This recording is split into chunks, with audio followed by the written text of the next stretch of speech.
Welcome to another episode of the Real and Unapologetic Podcast. I'm one of your hosts, and my name is Rif, and I'm joined by my boy C. What's up, boy people? C. And today, the topic today is we're gonna get into something that's gonna be sensitive for a lot of you folks. You know what I mean? That everybody doesn't want. People don't want to talk about whether it's politics. And this topic, religion, is a sensitive topic in your workplace, no matter where you at, you know, because everybody has their own view of religion, and people have their own religion. So the topic is religion. Is it real? Is it the ultimate scam, or the epitome of brainwashing? And we're gonna dig into that. And today we're joined, I guess today, it's my uncle, you know, he's old school, you know. So and I call him Uncle Carton, but I'm gonna let him tell you, you know, who he is. Give a little background on you know who he is, and so you can get to know him. But like I said, I know him as Uncle Carton. So Uncle Carton, let everybody know who you are. A little bit about yourself, you know. Yeah. I am Uncle Carlton. That's whatever my nieces and nephews call me. And Right. It's a good title, you know. Some of the younger folks call me Mr. C or whatever. We can go by Mr. C when you know on the podcast. That's yeah, definitely. And I'm about, I'm 78 years old. But one of the reasons why we invited Mr. C, also known as my dad, onto the podcast was because he has experience in, let's say, a few religions. You've been a part of a few religions as What you mean when you say a few? Like, I want to know. I think everybody wants to know. You know what I mean? He should break them down and the religions he's been a part of. You know? Yeah. So give us a little background on that. Well, when I say I had a experience in a few religions, I didn't really get deep into them. I got into them for the benefits that I could get out of them. For example, a Rastafarian. I was a Rastafarian because you could smoke pot. and you know, that was a religious thing, but it was I was never challenged on it. You know, all I had to do was say I'm a Rastafarian and I'm smoking it, and that it was all right with everybody that I was involved with. And then I was Islam because they said that you could have more than one wife. You know, so I said, okay, I'm with. Hey, this is what I'm talking about. That's what I'm talking about. Yeah, but what did you grow up as there, Mr. C, as a child? What were did you go to church on a regular basis? And what church did you go to? Were you Catholic or what? It was Christian. Mm-hmm. It was Christian, the Lutheran church. It was Lutheran Christian, Lutheran Church of Transfiguration over there on 126th Street and Lenox Avenue. And I got thrown out of there. And the reason why I got thrown out of there is because I think that we were studying the 10 Commandments, and it was talking about the first commandment is that I'm the Lord thy God, and thou shalt have no other gods before me, and thou shalt not, have any graven images or anything like that. And I looked up there and I seen this big Jesus Christ and this cross. And I said, I challenged them on that. I said, well, what is that? You know, that looks like an image that we shouldn't be worshiping. And the pastor called me a wise guy, slapped me on the back of my head and sent me home. You know, and ever since then, I've been having a problem with the churches, you know, because I tended to think that the pastor and the guy, the music director, they were very feminine. That's the best thing I could say. And the Bible said that you wasn't supposed to be that, you know. Right. So I was challenged them on that part. And then he started talking about, well, The Bible is mysterious, and you just have to accept the word of God as we give it to you. And I asked him, I says, I thought we was here to learn to think too.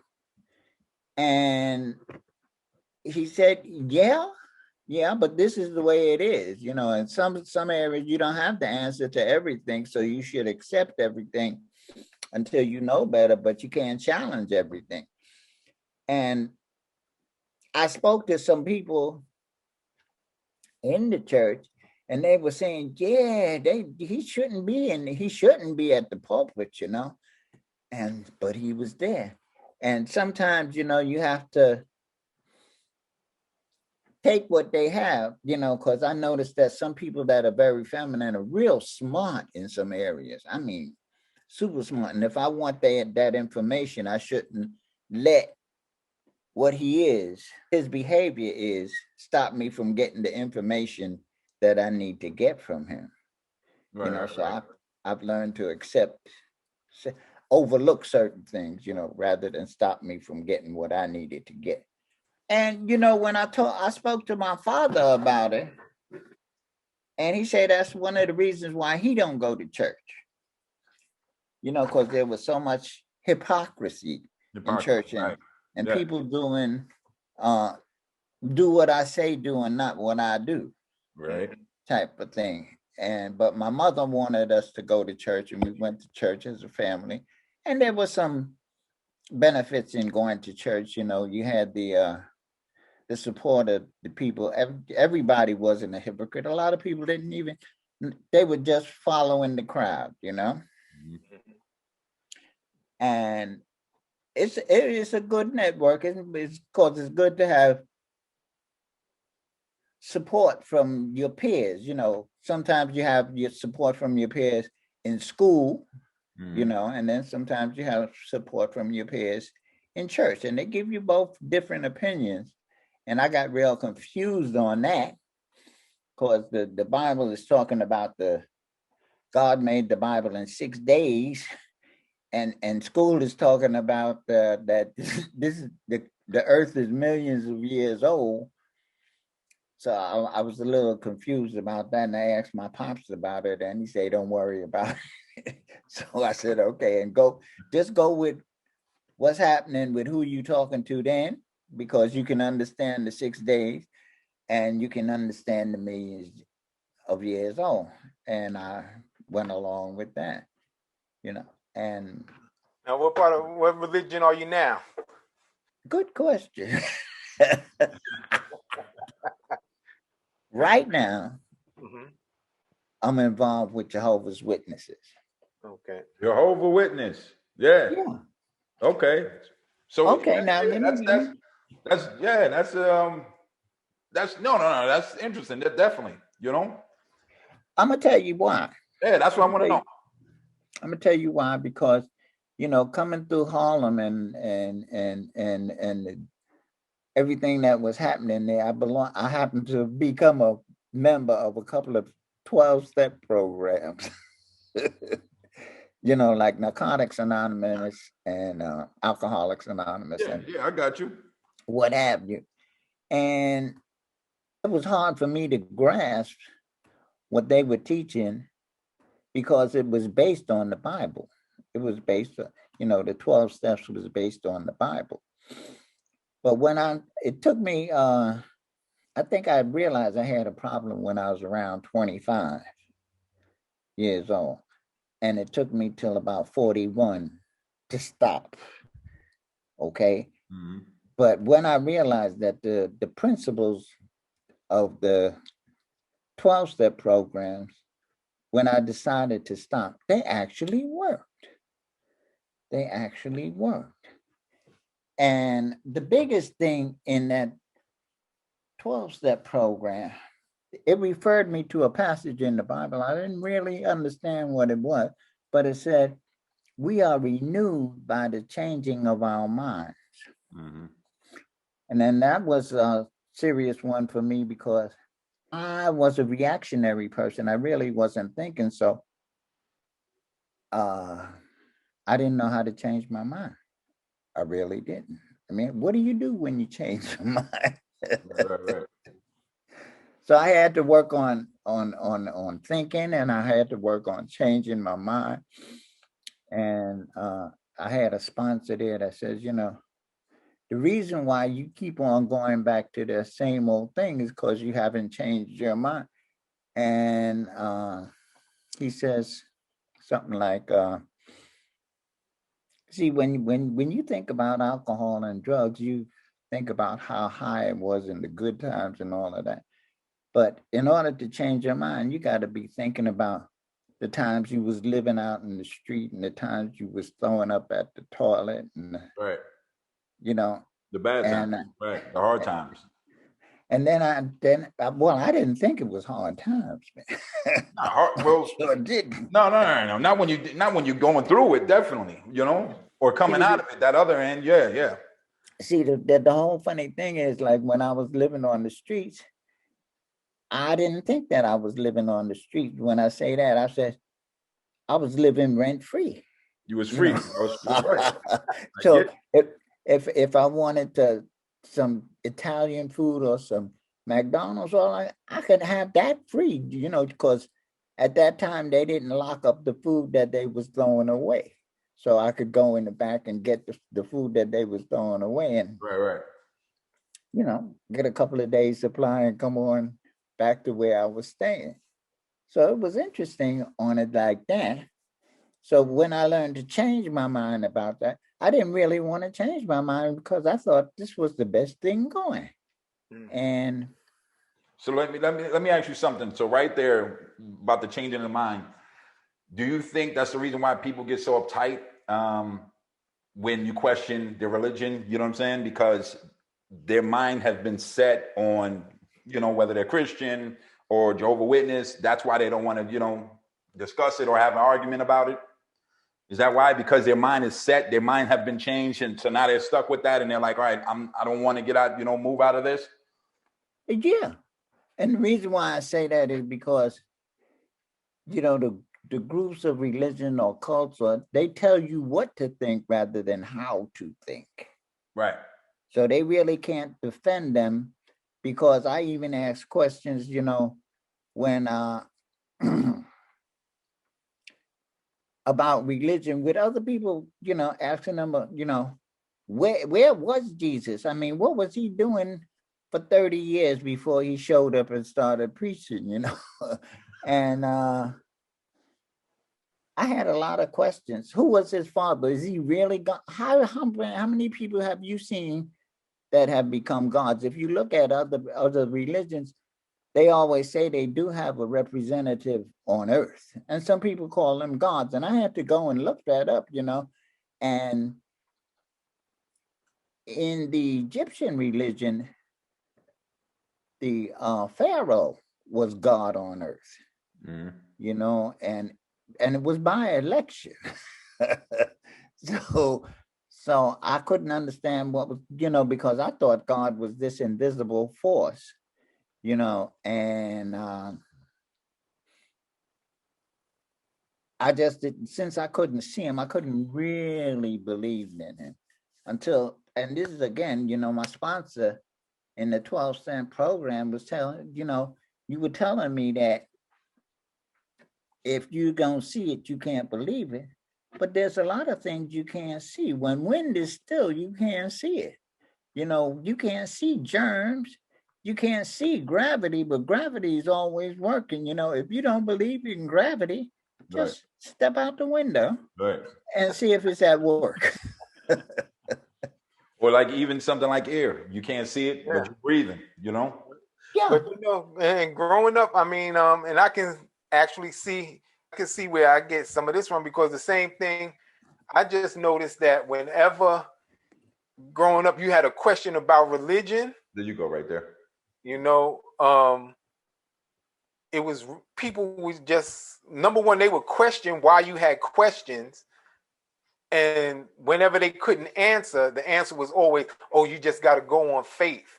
And that never sat with me. But the way they would come at you, especially, once I got older and I was able to speak my own mind and, I got into high school and I got into college, and people would be like, it was almost like, but we sit down and start a discussion about religion. And once I say, I don't believe in the Bible, I don't believe in God the way that you believe in it, it was just like, what? Oh, yeah, you a heathen. Oh, you this, you that. Get away from me. I don't even want to hang out with you no more. You don't believe, you're not a believer. And I'm like, but wait a minute. I mean, I thought part of religion was not to judge people, but to try and always have an understanding, and that people are different, and that, you try to bring them in any way that you can. You know what? Open my mind some more. Give me some more information. Right. But it was almost like when I asked those tough questions, it was always met with like, back up, get away from me, devil. Get, and I was just always kind of confused with that. And I was just like, and growing up, it was always, I always got the roughest rebukes from Christians. Mm-hmm.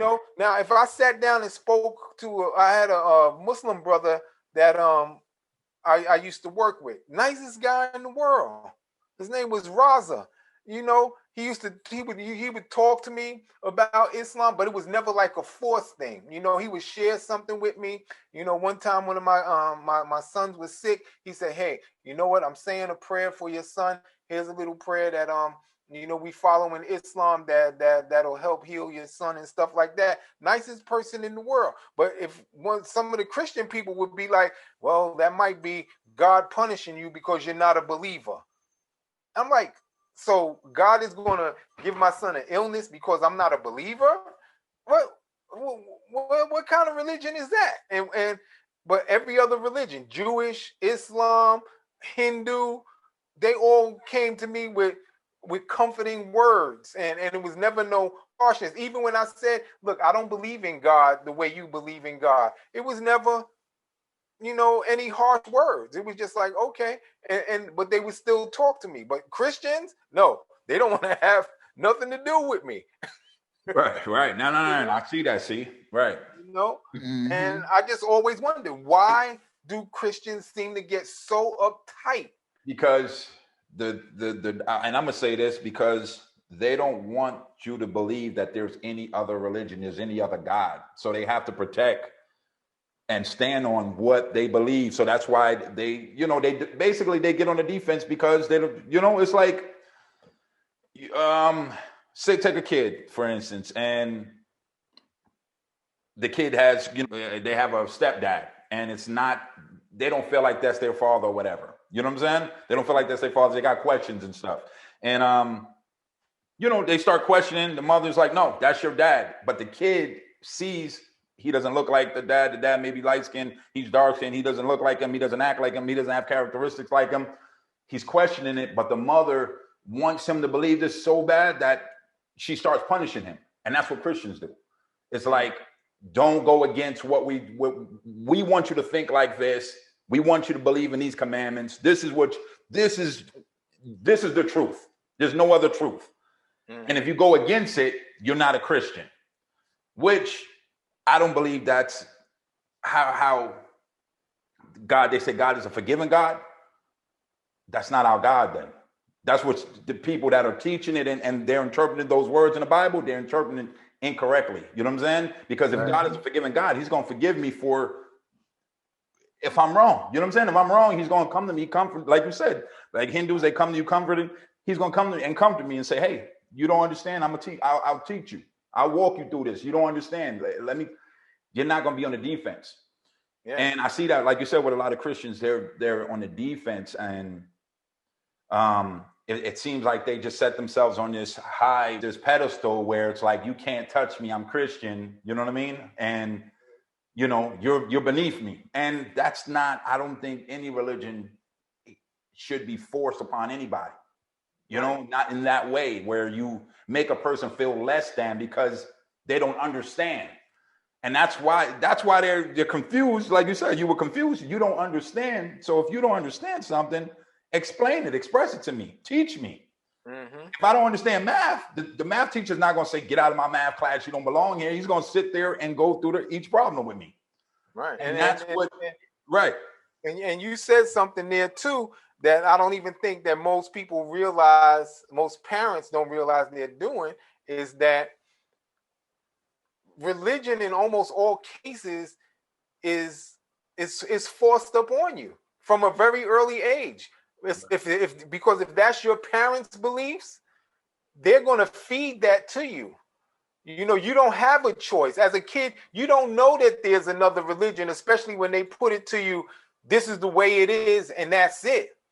You know, if they're not exposing you to other religions and you think that's all it is, in a way, that's having it forced upon you.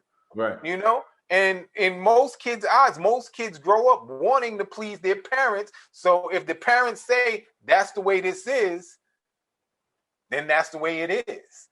And there's nothing else. Right. So, like I said, if you made a point there when you said that religion a lot of times is forced, and it is if you think of it from that standpoint. Yeah, it is. It's definitely for. I mean, every religion, you know, whatever the religion is, people want people to believe because they want to have all those followers. You know what I'm saying? They want to have all those followers in their church. They want to be the greatest. And I don't think it's about competition. I don't think it's a competitive thing. I know God, and I believe there's a God. I believe there's a higher being, but I don't believe that he teaches the way that a lot of these people that carry the religion, how they teach it here on earth in the flesh. I think they teach it incorrectly. It's selfish teaching to please themselves and make, you know, like, well, you got to do this and I'll be pleased with you.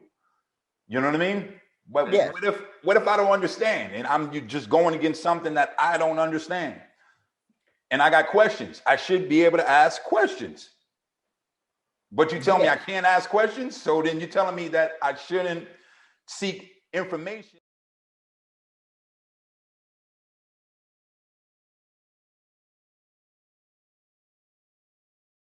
People take some parts of the Bible and they go by it verbatim. You know, it's in the Bible, I'm going by verbatim, but then other parts of the Bible, they're just like willy-nilly with it. Oh, he probably meant this, or it probably means that. But certain things, I mean, like if you gonna go by the Ten Commandments, you know, the Ten Commandments, well, let's take one. It says, thou shalt not kill, right? That's what it says. Thou shalt not kill, period, point blank. Right. To me, there's no room in interpretation for that, right? It doesn't have little bullet points after that, you know, but it just says, thou shalt not kill. It doesn't say, thou shalt not kill unless it's in my name, you know. It says thou shalt not kill. It doesn't say thou shalt not kill unless it's for food. Thou shalt not kill unless this bug is scaring you. It just says thou shalt not kill. Period. Point blank. Yeah. You know, now if you go back, then this is when you start getting all that hemming and hawing.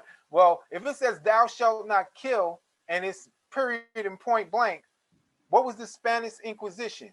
What were the Crusades, where they killed people trying to get them to convert to Christianity, you know? And then people's memories are very short because the only thing that's changed, everybody gets on Muslims and the followers of Islam because they say, oh, they're radicals, they're killing people, they're blowing stuff up. The only thing that changed was the weapons. That's it. Yeah, I'm real. That's real. You know, back then when they were trying to convert people to Christianity, they did the same thing. Can you recite a passage from this book? No. Off with your head.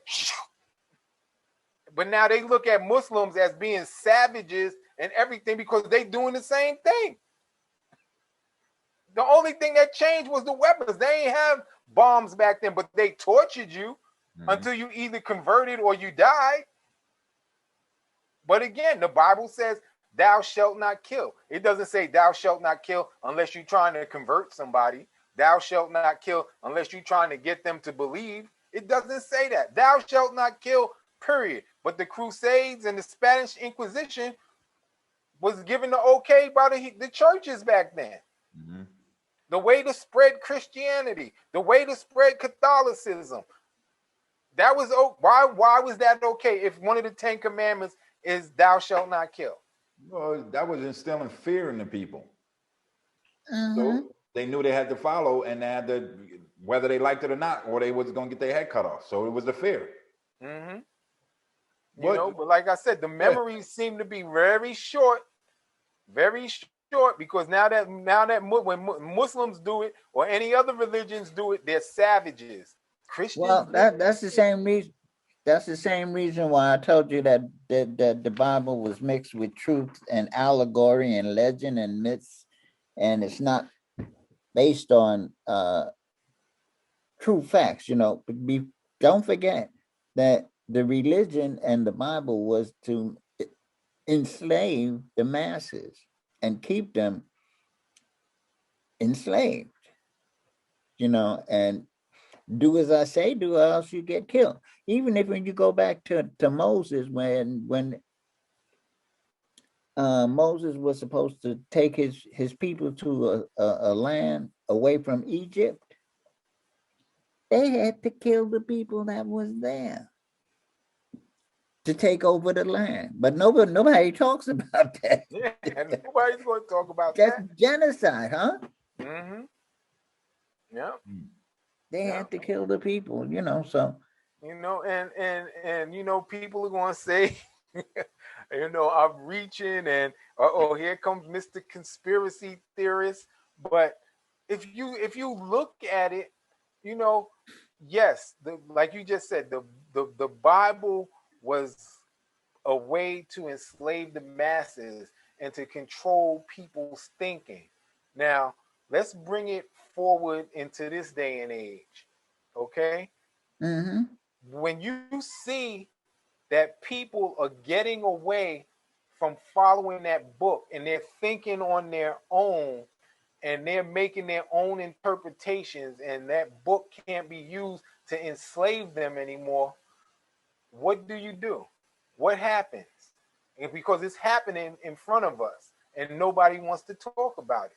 Do you think that the storage is called the iCloud by coincidence? Okay? On the iCloud, everything that you do on your phone is stored in the cloud. Mm-hmm. Right? Everything that you do, any pictures that you save, any people that you talk to, everything about you. So my question is, isn't that like becoming the new God? God is supposed to be up in the clouds looking down and knowing everything about everybody, right? By name. He knows what you're doing when you're at 2:00 in the morning. You on your phone at 2:00 in the morning, the cloud knows. The cloud knows. And now you add in addition to that, the satellites. God sees all. Satellites are constantly looking down on everything and everybody. So when you see that people are getting away from this book, you have to come up with a new way to enslave them. And now, what's this? This is what they're enslaved by. The phones. Mm-hmm. Everybody's got the phones. And the phone, whatever you do on the phone, they know about it. Whatever you do, the satellites are looking down. So that's becoming the new control. And people don't see how it's switching from the book to the phone now. I agree 100%. And then not only that the phone can eavesdrop on you and tell wherever you at, so they keeping track of you with that too. So Right. Yeah. So all they're doing, and like I said, everybody's gonna say, "Oh, here go Mr. Conspiracy guy again." But just look at the facts.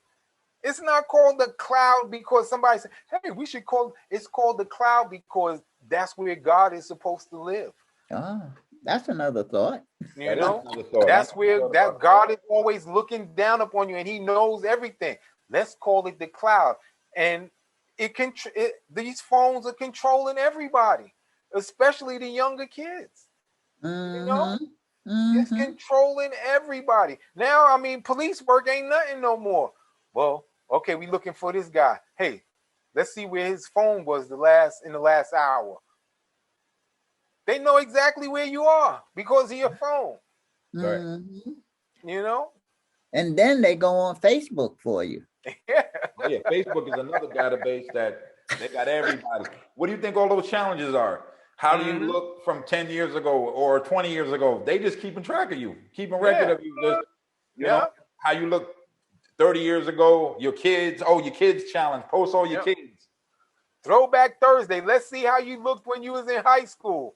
Oh, okay. So he did change. Yeah, he got a new scar. He got a new scar, okay. right. He's wearing his hair different. Oh, okay. Oh, yeah. He cracked his. He got a crack where he broke his cheekbone. Okay, and then we got him now. Right. Yeah. No. That's deep, man. That's you know, it's and when you look at it like that, you can see how the Bible was used to, like you said, Mr. C, to control the masses. You know, and it was controlling the masses because the masses were uneducated at the time. And they still are. Right. But people who were educated were looked at, like I said, they were put on pedestals. If you could read and you could write, oh my God, we have to worship you. We're going to believe anything that you say because you can read from this book. You know? And something a lot of people don't talk about. Did y'all ever see that movie, The Book of Eli? Yeah. There's a line in there. Yeah, with Denzel Washington? Okay. Yeah. There's a line in there where I can't remember the actor's name. I don't know. That's just that memory thing. But I can't remember his name. But he's the antagonist in the movie. He's the bad guy in the movie. I know that. There's a line in there, and the guy says, "Dude, why you got us going all over the world for this book? It's just a book." And he goes, "No, it's not. It's a weapon. It's a weapon." If we have this book, we don't have to go through all of this to control these people. We can just control them by the word.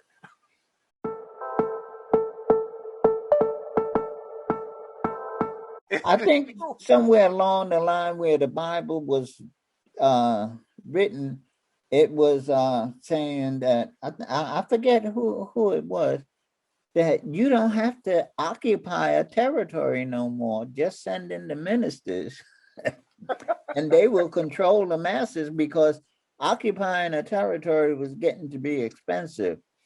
But they could pay the ministers anything they wanted and they would control the masses.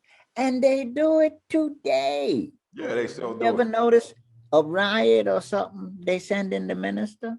Yeah. To calm the people down and you know, to direct them the way the government wants them to go. Whenever there's an election coming up, who do they go to and start passing the money to? The pastors in the church. We need the black vote. Let's go to the biggest black church in the community. Hey, do y'all need a new building? We got you. Y'all need something for your programs? We got you. Just get your people to think this way. Talk to your people. They're going to follow you. Right. It goes on today. Yeah, it hasn't changed. Yeah, they still do that, but now they go through the entertainers as well. You know, that's why they have Diddy, all of these guys. You know what I'm saying? It's just it's the same thing. It's almost an unwritten law that the people that's making all the money cannot use it for the betterment of their community. For example, the guy named Robert Smith, he's a black billionaire, where he paid off the college debt for some students. Now they got him under FBI investigation and laundering money because he paid off their debt. Not laundering money, but what do you call it? Where you store your money offshore. That's good business practice. That there is nothing wrong with that. But all of a sudden, because he's storing his money offshore, and he paid off the college debt for the students, they trying to break him and this what do you call it? Discredit him. You know, but they do that to everybody. Yeah. That's doing good in the community. You know, for especially like how do I say, the herbologists, where they could use herbs to cure or treat certain illnesses. the pharmacopoeia or the the pharmacy, the people that make drugs, they try to discredit the people. Not try to, they do it and putting them in jail for using herbs or to heal people, and it works. The drugs are coming off the herbs anyway. So this big business, this big government. It's all about money anyway. In the end, it's all about money. Well, I don't know. Yeah, I have to say that. Yeah, it is. It's all about money. It's at the end of the day. No matter who you following, what you're following, that's why you got to think for yourself. And I think when you think for yourself, you do a lot better. You do a lot better when you think for yourself. When you do all the research for yourself, and you're not following behind the masses. You know what I'm saying? Even in the Bible, it says that. It says take the narrow road instead of taking the wide road. You're supposed to take that smaller road. You're supposed to take the road that's everybody don't want to travel. Yeah. The road that everybody don't want to travel. So you're supposed to do it by yourself and think for yourself. And even when it says do not have idols before you, you're not supposed to put nobody else before you. And if you was made in the image of God, then it would be you first anyway. You know what I mean? Yeah. So So I mean, it's deep. And with this whole religion topic, I know we're gonna get shot at. So what? It's real and unapologetic. We don't give. That's it. That's why it's real and unapologetic. That's what it's all about. If you have your own mind, people are gonna. They're gonna. They're gonna get you anyway. They're gonna get you anyway. People, whether you do good or bad, they're gonna have something to say. So I'd rather do good than bad, but they're gonna talk bad about you anyway. They're gonna talk bad about you, right? So you rather, even when you're doing good, and they still gonna say some shit. So. But the funny thing is that Jesus is a good example of doing good and having people talk about it. Right.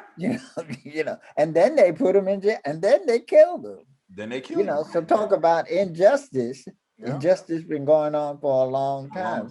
For a long time by your own people, and people are still doing it to this day. So that's why when people, it's always something that you said, earlier, about people skipping Bible stories. They're skipping scriptures to make things work out for themselves. You know what I'm saying? Like they're which one? You reap what you sow. Mm-hmm. People are good for saying that. When it's something, you're gonna reap what you sow. And it's the way I look at that, it's real shit. I look at it like this, like, all right, you may have done this person wrong, but as long as you correct your action forward and you do everybody else right, and you start sowing new seeds, you're gonna reap what you sow, basically, but you're gonna reap good because you're doing good. You might have done one person wrong. You may have fucked up because you didn't know. You didn't have the information. Like they say, when you know better, you do better. Mm-hmm. But people, go ahead. I got it. You reap what you sow. Now you talk about seeds, and you planted that seed, and it's on its way to becoming whatever you planted. Whatever you planted. Bad actions give bad results. And the results are coming. Right. The only thing is, when you change your life, you change your way of thinking, and you're better able to handle whatever negative stuff you've done in the past. Right. But it's coming. Right. It's coming, Right. Like you say, those seeds, we are a result of our way of thinking as we came along. So as we come along, our circumstances don't change, our mind does. Our mind does, right. I agree. Yeah. And when your mind changes, your world changes. Your world changes, right. And you know what? That's the thing. But that's what Christians don't get. A lot of people, they don't understand that you can, like you had, like you said, done all kind of crazy shit. I used to sell drugs, all kind of crazy shit. And my mind changed. Yeah. My route changed. My life changed. Things changed around me. Now the people from the past that remember me as the drug dealer, that's all they know me by, because their mind didn't change. You know what I'm saying? And these are the Christians. You're talking about the Christians. The Christians didn't change their mind. They still know you as the heathen, you know, because you didn't go their route. You know what I'm saying? You didn't go walk into the church and you didn't go their route. You did it, you know, like I said, you did your own research, and that's what I did. And bottom line is, people use the Bible and just to make it fit to their life, so they can be doing right. You know what I'm saying? They'll look at the Bible and be like, yeah, I'm doing right. Well, read all of that. Read the entire page, all the script, you know, and then continue in the book. Yeah. And like we said, it's a thing about control. It's now you look at this one phrase from the Bible. And everybody says it wrong. All right. How many times have you heard money is the root of all evil? So if you're trying to do something to change your life to make more money, that makes you evil. Oh yeah. Okay. But money is the root of all evil. That's what everybody thinks it says. The actual phrase says the love of money is the root of all evil. It doesn't say money is the root. It says the love. If you love money, right, because that's the root. They're saying right. That's the idol to you. Right. But now in everybody's eyes, trying to increase your salary or trying to gain more money, just because you're trying to gain more money doesn't necessarily mean you love it.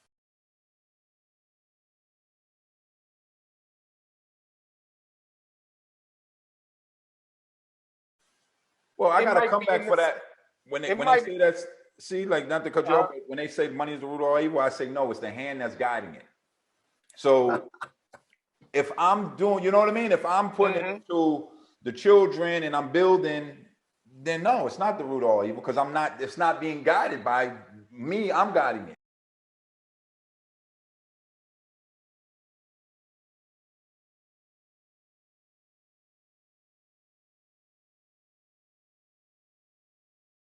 You know what I'm saying? But if you're guiding and you find drugs and prostitution, then it is evil, because you're doing evil things with it. Like I said, people got something to say. Go ahead. Yeah, but all I'm saying is that if you're going to quote from the Bible, at least get the phrase right. Right. You know, because it changes the whole meaning of it. You know. But you know, in the Bible, it has money principles. You know, on how to raise money.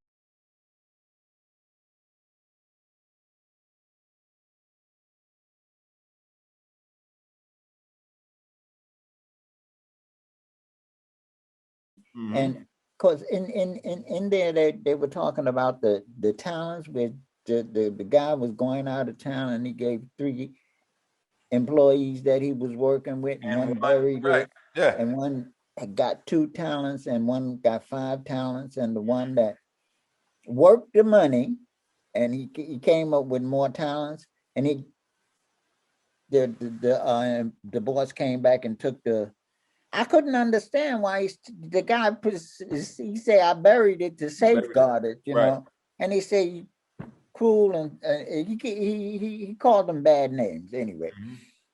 And he gave his talent to the other guy that made all the talents work. You know, and that's basically they're saying you got to make the money work. You got to make it work for you versus you just can't put it in the bank and save it. You got to save it. And then on top of that, they say that money is a protection. You know, it keeps you from being poor, really. and then it exposes you to a lot of other things that you wouldn't be exposed to if you didn't make any money. And then they talk about leaving an inheritance for not only your children, but for your grandchildren. Now, that tells you got to raise some kind of money if you're going to leave an inheritance. Right. You know, the Bible has a lot of money skills in it. Well, and I'm going to say, go see what you said. I'm going to take that where we talk about money, and you're saying it's control the masses. So, like you said, when you said the telephone game, that could be started by the master to put that in there to say money is the root of all evil, so it keeps people from wanting to make it. See what I'm saying? Yeah. So it keeps the poor because they're like, no, I'm not going to chase after money. I'm not going to do anything with money because money is the root of all evil.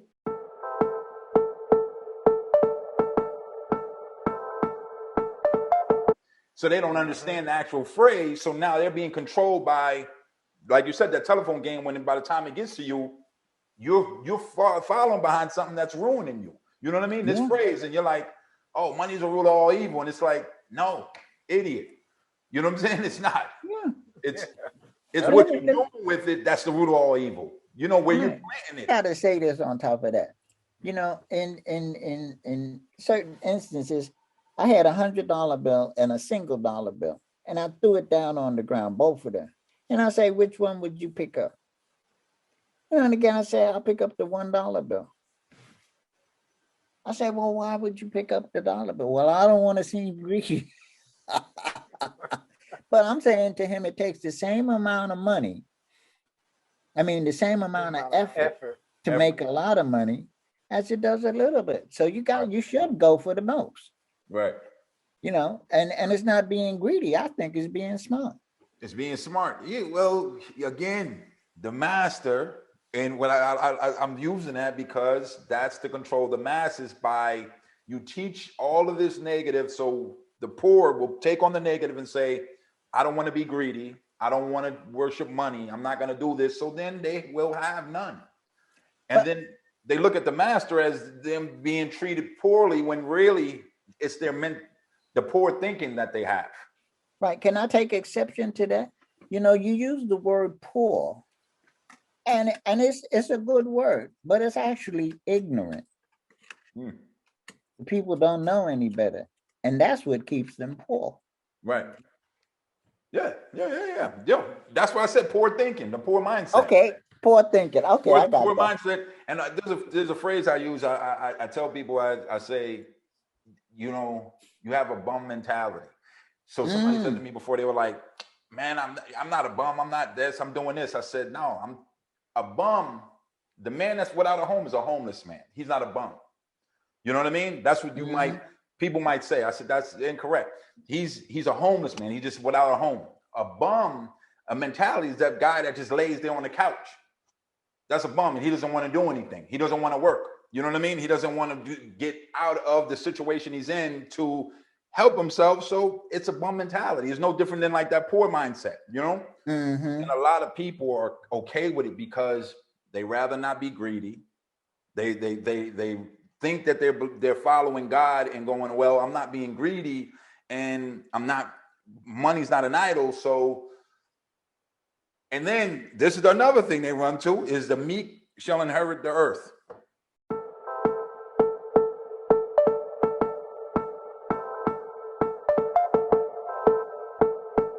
So they feel that the poor is going to inherit the earth, but they don't understand that they have to work. They have to work. You know what I mean? They have to work and they have to plant seeds. In order to create a harvest, you have to plant seeds first.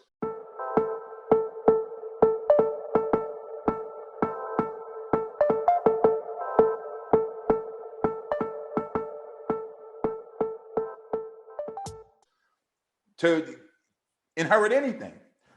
But so what they do is just sit there and wait. And then also it says wait on God. So a lot of people are waiting in their houses or waiting on wherever they're at and wait and believing that God is going to come to them. That they don't have to do any of the work and meet them halfway. You know what I'm saying? They don't feel like they got to do anything. They just go, all right, he said, you know, wait on the Lord. No, idiot. It's not wait on the Lord. You don't just sit around. You know what I mean?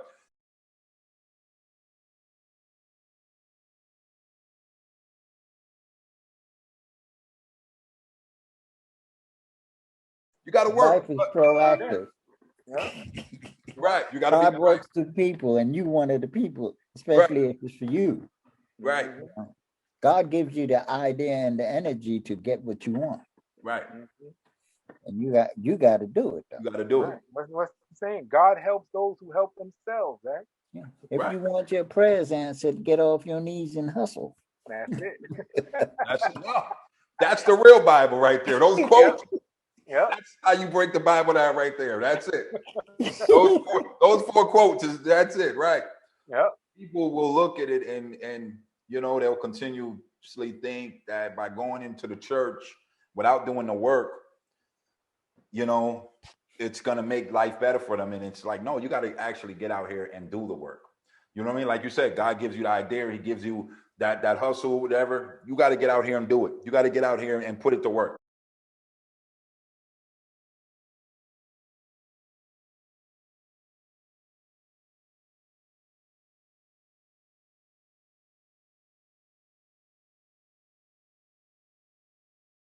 You can't just sit around and be like, all right, yeah, you know, it's gonna happen. No, it doesn't happen that way.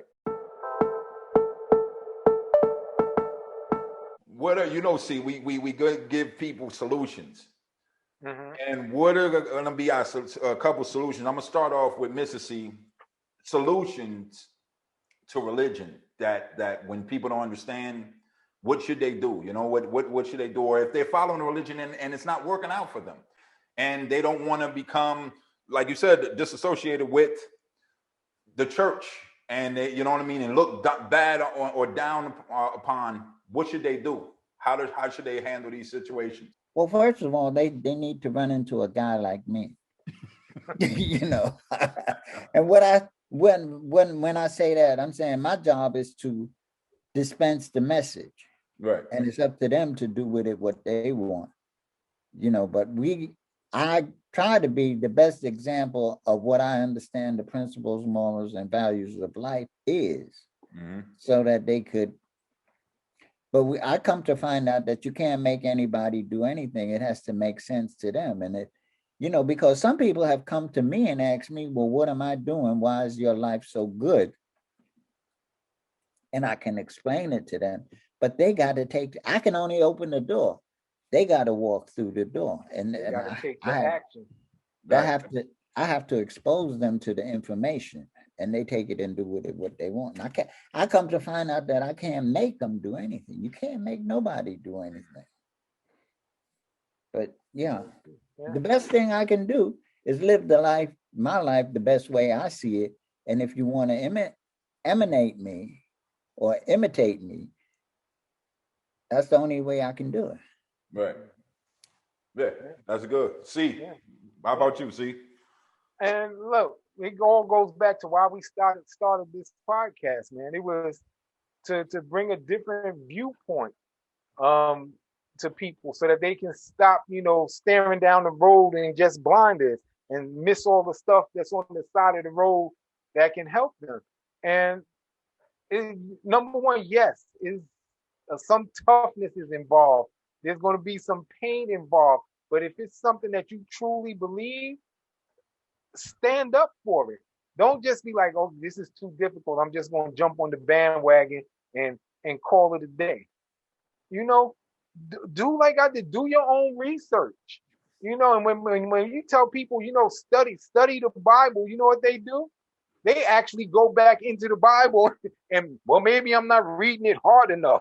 Let me see what else I can find in here. Yeah, you know what? Maybe read it again, but take a look outside of the Bible. Look for some other thoughts of outside of the Bible. Go to the library. Dig up all the books you can on religion. Don't just go back to the book that's causing the confusion. Right. Go to other books and see what other people have to say. Go to see what other religions have to say, so that you can say, okay, you know what? I could take a piece from here. That makes sense to me. I could take a piece from here. And then you put together what works for you. Because right now, all you're doing is following what worked for Joel Osteen. You know, what you're doing is following what works for this pastor. Find what works for you and stand by it. Don't just, you know, disregard it when somebody challenges you.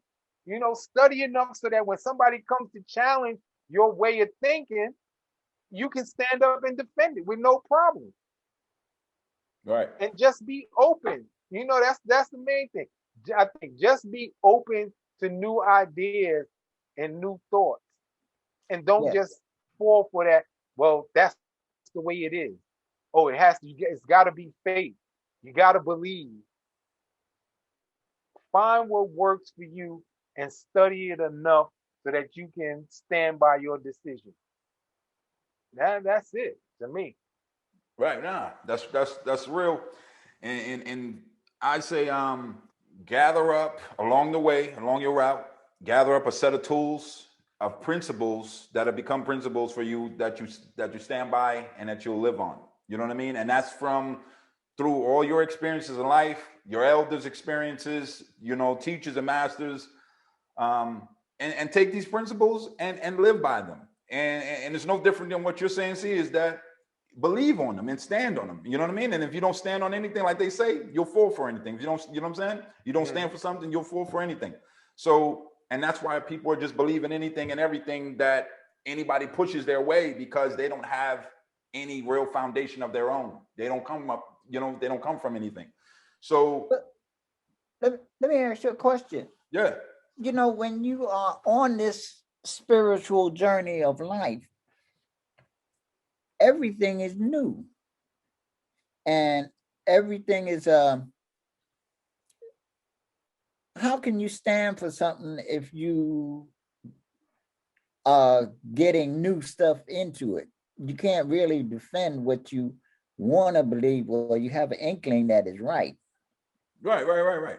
But you can't stand with it yet because you don't have enough information to defend it. But you have to remain open-minded. And at the same time, when you remain open-minded, there comes that same con man that can take advantage of you, so how do you defend yourself against something like that? And how do you protect yourself from if you're going on this journey and everything that you're seeing is new? How do you protect yourself from the con man? I would say, and this is how I live my life: question everything and ask the tough questions. If somebody comes up to me and says, "You know what? I'm doing this right now, and this is what's happening. This is what I got from it." I'm gonna ask the tough questions. Let me see proof. You're telling me that I want to see proof. That's a tough question. It's a tough question, right? Oh, you said you making this from doing this. Let me see your bank account. Right. Let me see the proof of the transaction. But people will be like, "Oh, that's making him seem like he's untrustworthy." Well, trust is earned. Trust is, I don't just give anybody trust. You got to earn that. So if I ask you for proof of what you're doing, you shouldn't have a problem. If it's really working, you shouldn't have a problem showing me. You shouldn't get offended by me saying, "Well, prove it to me. Let me see it in action. Let me see you as you're doing it. Let me see." Right. But people are so afraid of offending somebody by asking those questions that's how come they become hoodwinked. They get the one trick. They get the one who get the letter from the guy in Nigeria talking about, "I'm a Nigerian prince and I'm trying to get out of the country. I have $1 million US, but I can't transfer it to. Can I transfer it to your account?" Right. Those are if you don't question it, well, show me proof that you a prince. Show me proof that you got the million. Show me proof. No, people's like, well, they look at all they hear is the million. Oh, he said he's a Nigerian prince. That must be official because he said it. No, ask the tough questions. If you don't ask the tough questions, you always going to get caught by the con man. Right. And I gotta say this to the both of you guys is that I'm real proud of y'all because y'all are thinking individuals. Thinking doesn't come to everybody. I appreciate thinking that. doesn't come to everybody, and we can't assume that everybody's thinking because they ain't. So yeah, and y'all are on the narrow road. Yeah. And like I said, that road gets tough sometimes, but you got to be able to defend your position, man. If you're gonna believe something, study it enough so that when people question you, they end up saying, "Oh, you know what? I could kind of see why he would believe that. I could kind of see where he's coming from." But it's all like you said. It's all don't Don't just because you study in the Bible, don't go back into the Bible to study it. You can't get that in. Yeah. They call that a circular argument. It ain't going nowhere. Yeah. Mm-hmm. Yeah. Doing the same thing and expecting different results. So you didn't get the results the first time, you're not gonna get the results the second time. And really study. Stop doing that goddamn 6th grade studying. And people, that's what people are doing. They open up the book and it's like, I went through it. All right. No, really study. Study. Like, there's words that sometimes I don't know, and I'll go to Google. Don't be embarrassed. If you don't know how to pronounce it, it has pronunciation. You can hit pronunciation to hear it, so you can hear it back. So you can study. Don't be afraid. Stop being afraid. A lot of people are afraid of questioning themselves and others. Yeah. They don't even want to question themselves. That's why this world, like, even when you guys were talking about homosexuality earlier, that's why even in the Bible, it's against it. So how are you following? They're allowing it now, this world, but how are you following a government? You trust in a government that they're changing everything right in front of you from this book you're believing in. They're changing it right in front of you. They're changing it. Like, no, we're okay with that. That's okay. But you're against it in here. So now what am I supposed to believe if everything is going to be changed right in front of me? So what am I believing in? Yeah. Well, but it's set up that way because there's so much ambiguity in the Bible. It's so much ambiguity in the Bible. Some passages you can read, you can go either way with it. Yes. And if you following a book that's telling you you can go either way and it doesn't necessarily mean it's this way or take it how you want it, because like Mr. C said, everybody's not a thinker. You're just going to make yourself susceptible to whatever they want to feed you. Right. Yeah.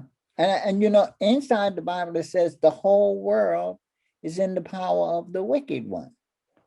So that means Satan rules this world, and it's his principles and morals because his principles and morals is what's happening, because all of a sudden the bad is good. Who would think they would make marijuana legal?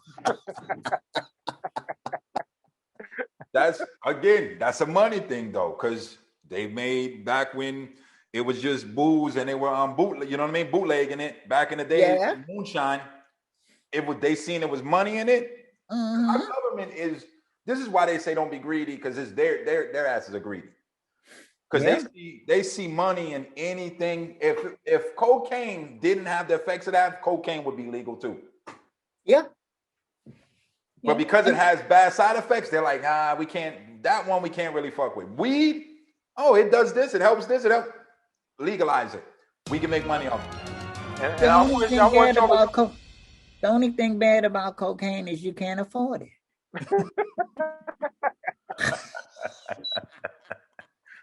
I have not seen any side effects. Cocaine is a hell of a drug.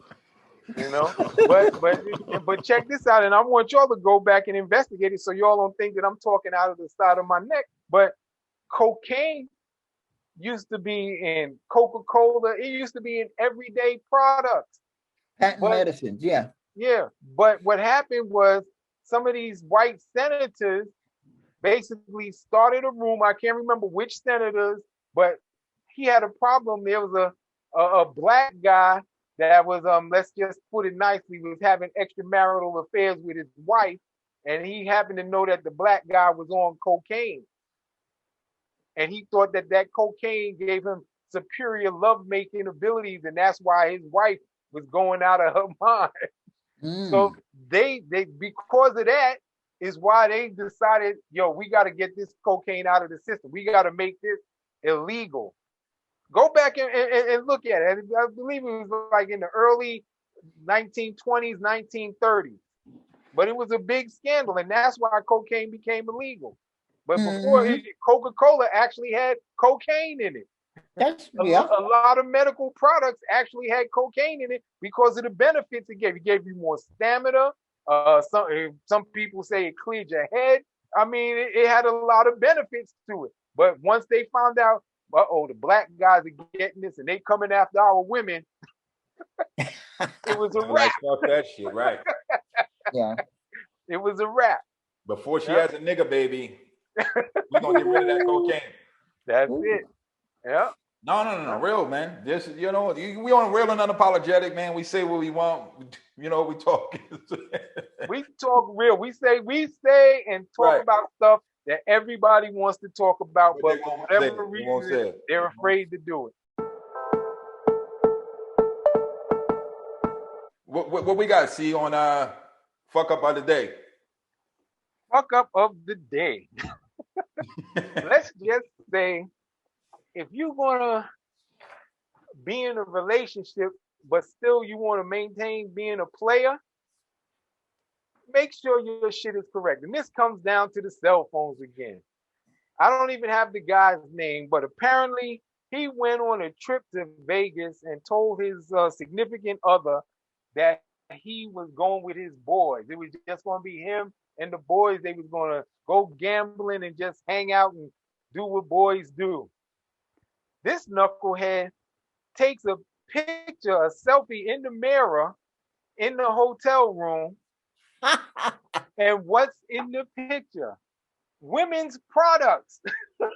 She got her night bag in the background on the floor in the bathroom. She got a hair curler and a comb sitting on the sink. Yo. Dude, you gotta clean it up before, if you're gonna go that route. Okay? No, and I'm gonna tell you some funny shit, man. I had a story like that. So, and it wasn't like that because it wouldn't be the fuck up of the day, but it was something similar. So I'm down in Miami. My ex at the time, she didn't know I was down there. I was out there with the fellas, but she didn't know I was in Miami. She thought I was somewhere else. I'm in the water with these, shorties and stuff. My phone rings while he's my boys are on at the beach at the, beach chairs. The phone's ringing. I come out the water. He's on my phone. He answered the phone, talk about he's in the water on the beach. Yo, I'm gonna tell you the whole night. He was, I swear to God, man, I felt bad for him at a point because I got on him, but he was like, man, drinks on me the whole night, rounds, every round. I mean, man, he picked up the phone. I said, fool, what's wrong with you? Why would you pick up it was ringing. I'm like, you don't pick up another guy's phone and answer it. This ain't a house phone. This is crazy, man. But no, that was a funny thing. But but you see, this is what I'm saying, man. Yeah. In this day and age, you got all this poly stuff going on. You got women that are down with that lifestyle. So you don't even have to be a player no more. You can just be straight up and be like, hey, this is what I'm into. And you're going to have the women that are following that, like this fellowship. You're going to have women following you with that lifestyle. That's what you want to do. You don't even have to do this shit. So right there on that move that he did, that was his fault. Because he should have, he wouldn't, he didn't even have to do that. He could have just been real, like, hey, this is what we do. I'm going to Vegas with my other shorty. I'll be back. And that's it. Send her a picture. But guys still want to, it's a new day and age, man. They ain't even got to be players no more, man. Well, we usually talk about a product. Oh, yeah. Or something. Yeah. But this is not so much as it is a product, but it's a technology that that's going to be on the horizon in the near future, and we want our listeners and our followers to start looking at it so that you can start taking advantage of it, whether it's buying stock in the companies that are behind it, whether it's not you decide you're going to have a fleet. But Elon Musk he has the technology to do this, and what it's called is SAV technology. And for those who don't know what that is, SAV. SAV, all right. Mm-hmm. And what it is it's called shared autonomous vehicles. So okay. Basically what happens is you'll have your personal vehicle, and because now cars are moving towards the self-driving, what happens is you basically have your vehicle drive you to work. Before you get out of the car, you say, add to fleet, and now your car basically becomes an autonomous Uber. So while you're at work, your car is out there earning money on while you're still at work. Killer. Okay, so my way of investing is not to necessarily invest in that product itself, but if you remember back during the California and Alaskan gold rushes, people went out there and they staked their claims and found gold deposits and they became rich, but it wasn't a guarantee. You know which people always became rich? The people supplying the pickaxes, the people supplying the buckets, the people supplying the jeans, all that stuff that you needed to look for gold. Those are the companies that really always were guaranteed to make money. So start looking into this. Like I said, it's new. It's going to be on the horizon. It's going to be here before we even know it. So you might as well start looking into the technology behind it so that, hey, you can take advantage. Maybe buy you a couple of these autonomous vehicles before it hits, or start investing in the companies that are supplying the technology to these vehicles. Nice. That's a nice one. I like that. To piggyback on top of that, Elon Musk gave us the numbers for the cars, the self-driving cars, and he said that the car costs about $40,000, but it can make you $90,000 a year by putting it in the fleet after you use it. Yeah. So you got two of those, and you got a SAV, shared autonomous vehicles, right? That's it. Yeah. All right. Yeah. All right. You heard that on the Real and Unapologetic Podcast with your host Rif and your boy C, and our guest today, Mr. C. Yes, sir. Appreciate it's a pleasure to be here. Some pleasing pleasure. Fellas,